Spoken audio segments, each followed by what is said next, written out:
ಇದ್ಯಾಕೆ ರುದ್ರಣ ನಿನ್ ಲೇವಿ ವಿಚಾರ ಹೇಳ್ಕೊಳಕ್ಕೆ ಟೀಚರ್ ಅಂತ ಕೊಯ್ಕಿಲ್ವಾ? ಏಯ್ ಇವತ್ತು ದೀಪಾವಳಿ ಹಬ್ಬಕ್ಕಲ್ಲ, ಈ ಸ್ಕೂಲ್ ರಜಾ ಇರ್ತದೆ. ಒಳ್ಳೊಳ್ಳೆ ನೆಪಗಳು ಹುಡುಕತ್ತೀಯ ಮಾತ್ರ. ಹಿಂಗೆ ಆದ್ರೆ ನಿನ್ ಲೇವು ಹೊಗೆನೆಯ. ಇಲ್ಲ ಕಲ, ಟೀಚರ್ ಮುಂದೆ ಫೋನ್ ಮಾಡಿ ಹೇಳ್ಕೊತೀನಿ ಅಂತಂದೆ. ನಿನ್ ಮಾತನ್ನ ನಾವು ನಂಬಕಾ? ಲೇ, ಈ ರುದ್ರೇಗೌಡನ್ಗೇನ್ ಭಯ ಅನ್ಕೊಂಡಿದ್ಯೇನ್ಲ?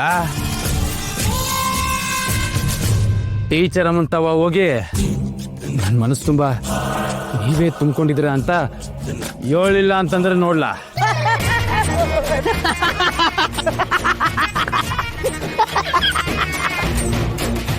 ಏಯ್, ಯಾಕ್ರ ನಗ್ತಾ ಇದ್ದೀರಾ? ಮಯಾಗಿನ್ ಸೊಕ್ ಜಾಸ್ತಿ ಆಗೈತಾ? ಹಲೋ, ನೀನ್ ಪ್ರೀತಿ ಹೇಳ್ಕೊಳ್ಳೋದು ಹಂಗಿರ್ಲಿ. ನಾವ್ ಹೇಳ್ದಂಗೆ ಟೀಚರ್ ಅಮ್ಮಂತವ ಹೋಗಿ ನಾನೇ ಭುವನೇಶ್ವರಿ ಒಂದ್ ಮಗ ಅಂತ ಹೇಳು. ನೋಡ್ತಿರ್ಲ, ಟೀಚರ್ ಅಮ್ಮಂತವ ಹೋಗಿ ನನ್ನ ಮನಸ್ಸಿನಾಗೆ ನೀವೇ ತುಂಬಿಕೊಂಡಿದ್ದೀರಾ ಅಂತಾನೂ ಹೇಳ್ತೀನಿ. ನಾನೇ ಭುವನೇಶ್ವರ ಅವನ್ ಮಗ ಅಂತಾನೂ ಹೇಳ್ತೀನಿ. ಹೊಸಿ ದೀಪಾವಳಿ ಹಬ್ಬದ ಪೂಜೆ ಮುಗಿಲಿ ಅಂತ ಕಾಯ್ತಾ ಇದ್ದೀನಿ ಕಣ್ರಲ್ಲ.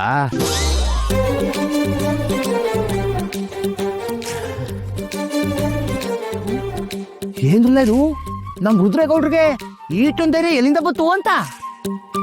ಈ ಕೋವಿಡ್ ಜೊತೆಗಿರ್ಬೇಕಾದ್ರೆ ಧೈರ್ಯ ಬಂದೇ ಬತ್ತಲ್ಲ.